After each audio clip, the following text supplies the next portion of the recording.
Hey guys, it's Miss Rasmussen. Welcome back to another day of Science 9. Today, we're going to talk more about biological diversity by learning about one way humans can interfere with selection. Now, I'm sure that some of you have heard the term GMO before, but the real question here is if you know what that means or how to identify them. GMO stands for Genetically Modified Organism. Sound spooky? Like mad scientists are poking and prodding their chemical-filled needles into your food and turning it into something that could join the X-Men? What you hear on the news and in magazines sure make it seem that way, but if it's so scary, you must be able to tell GMO foods apart from the pure stuff that comes from good old Mother Nature herself, right? Well, here, have a go. Which of these have been genetically modified?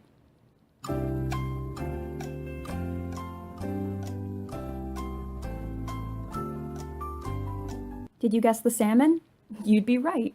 This is an example of a special type of salmon that has two genes from two different fish in its DNA that helps it grow bigger, faster.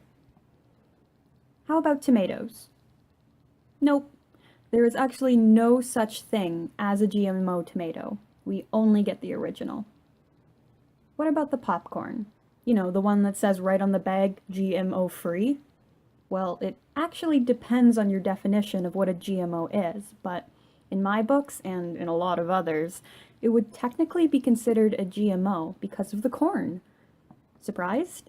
Well, something you don't hear about a lot is that selective breeding, that is, choosing what animals or seeds creates the best product and putting them together, is technically considered genetically modifying them.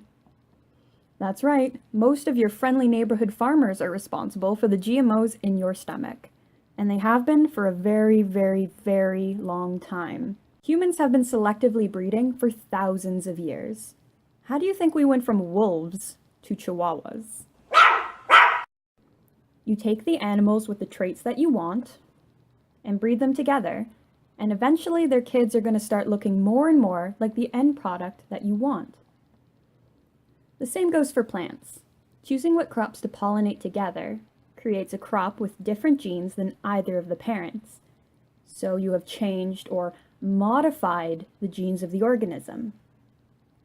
Although, going back to the scientists from earlier, there are ways to get better crops and types of food without having to wait through a whole bunch of generations and growing seasons.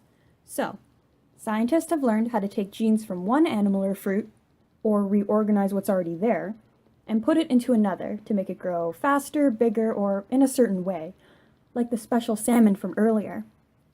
Sound scary? Don't worry, these foods go through years of testing and safety checks before they can ever make it to your grocery stores. I'm talking like 10 to 20 years here. The point is, we've been creating GMOs long before we ever started wearing lab coats, so you can stop worrying. Your PB&J, which has wheat that has been artificially bred for your bread, won't kill you. Unless you have a peanut allergy.